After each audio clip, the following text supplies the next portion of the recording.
Consider supporting the work of Notes from an Aspiring Humanitarian by becoming a monthly patron. Your contributions will help keep the resource alive and support its mission. Visit patreon.com/NAHblog to learn more and make a contribution of $3, $5, $10, or $20 per month. Again, that's patreon.com/NAHblog. You can start or stop anytime. Thank you for listening.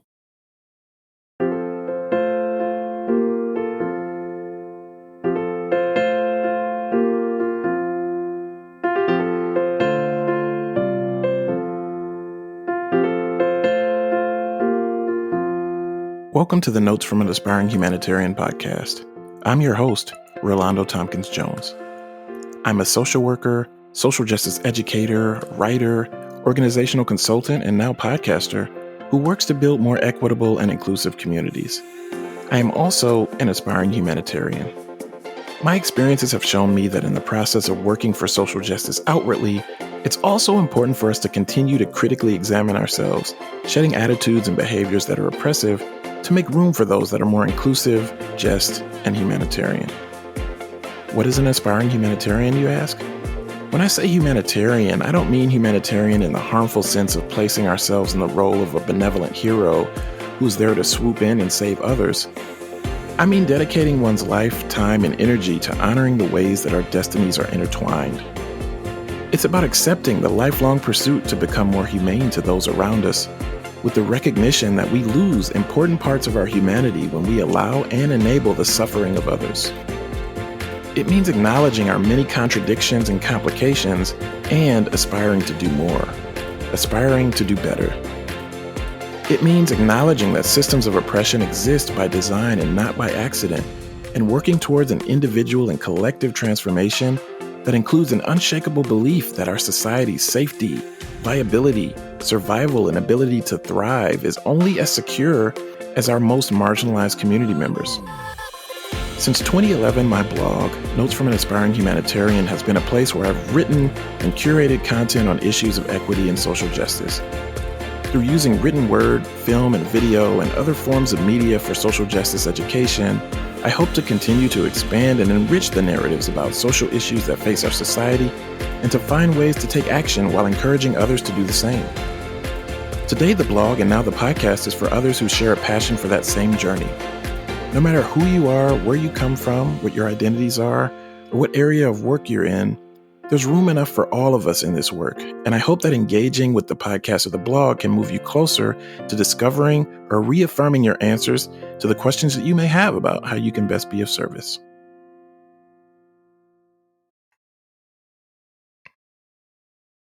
Thank you for choosing the Notes from an Aspiring Humanitarian podcast. I'm your host, Relando Tompkins-Jones. In order for us to become effective agents of social change, it is very important for us to be able to recognize the ways that social problems show up on an individual level, as well as what or how things that may seem like individual incidents are actually connected to patterns that are representative of larger, more complex systems of oppression. In the text, Racism in the United States, Implications for the Helping Professions, authors Joshua Miller and Anne-Marie Guerin highlight 4 essential elements that are typically in place which work to justify anti-immigrant racism. Although Miller and Guerin point out the presence of these elements to demonstrate how their use contributed to the involuntary detention of Japanese Americans after the bombing of Pearl Harbor, they have been and continue to be used to justify oppression of groups en masse. So I'm going to share these elements here, not so we can use them to harm others, but for us to be able to recognize them for what they are and find ways to interrupt complicity within others, but as well as within ourselves. So as I share these different elements here, I want you to think about personal and societal examples of how they can be used together to support systems like white supremacy, sexism, patriarchy, heterosexism, cissexism, religious oppression, ableism, classism, ageism, and adultism, and other systems of oppression as well. And one of the reasons why I'm asking you to think of personal and societal examples of these is because it's a part of really utilizing those muscles to think about how things that might seem like they are isolated incidents are actually connected to larger patterns. Okay. So, personal and societal examples. So, the first element is propaganda. And what that entails is the launch of a public media campaign with hateful images that targets and scapegoats the oppressed group as the reason for any number of problems or undesirable elements in society. So, one of the goals of this method is to put as much distance between the dominant and oppressed groups as possible. It's easier to justify violence, discrimination, and other forms of mistreatment after the good folks have been convinced that the targets of the propaganda campaign are somehow immoral, inferior, less human, and deserving of their mistreatment. So, in this particular element, I want you to think about like television, movies, books, games, and other forms of media that can be actively disseminated yet passively consumed by large groups of people to condition some to believe that they are superior while others are inferior. The second element is insider testimonials. And what this involves is having everyday people, folks that you might think could be your next door neighbor or someone that you might find relatable, to warn the majority group about the dangers of the other culture with narratives that rely on stereotypes to demonstrate that targeted group's untrustworthiness.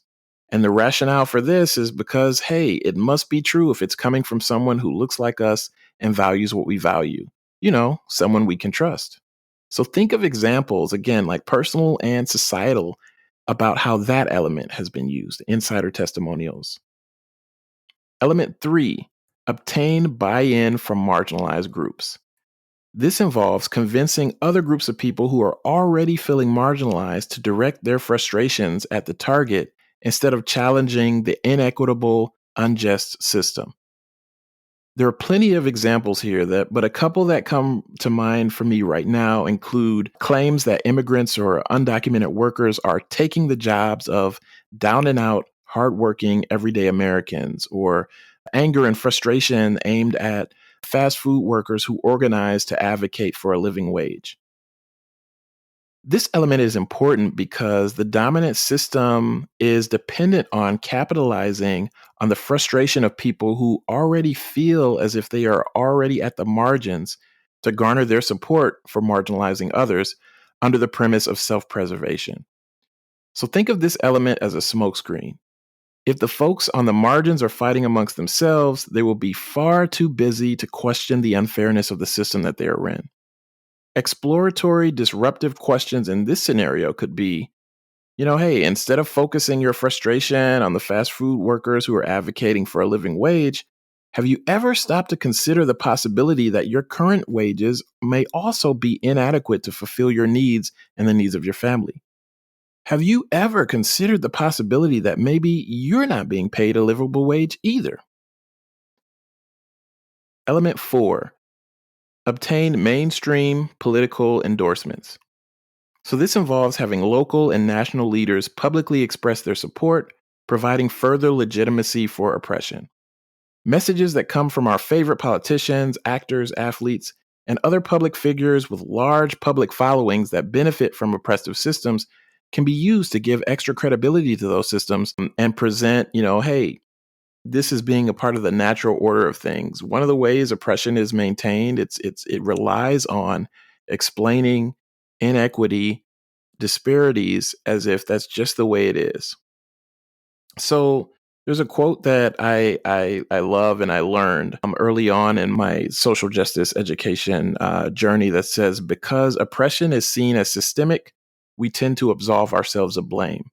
But unless someone chooses to identify themselves with institutions and systems, the act of honest confession will never take place. I don't know who had that quote, but it's something that I keep in my mind, um, and just to recognize. So we're all in some way implicated in the web of power, privilege, and oppression. And so, although it's an ongoing journey, the more we work to discover how we are manipulated into complicity with oppressive systems, the more empowered we will be to learn about how to interrupt the status quo, resist, and work towards real social change. Thank you again for choosing the Notes from an Aspiring Humanitarian podcast.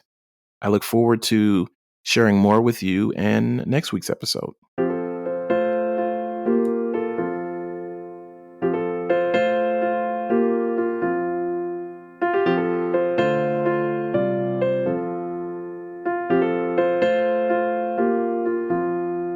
Thank you for listening.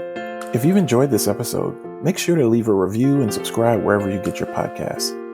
To find show notes for this and additional episodes, visit podcast.notesfromanaspiringhumanitarian.com. Notes from an Aspiring Humanitarian is a labor of love and will continue to be.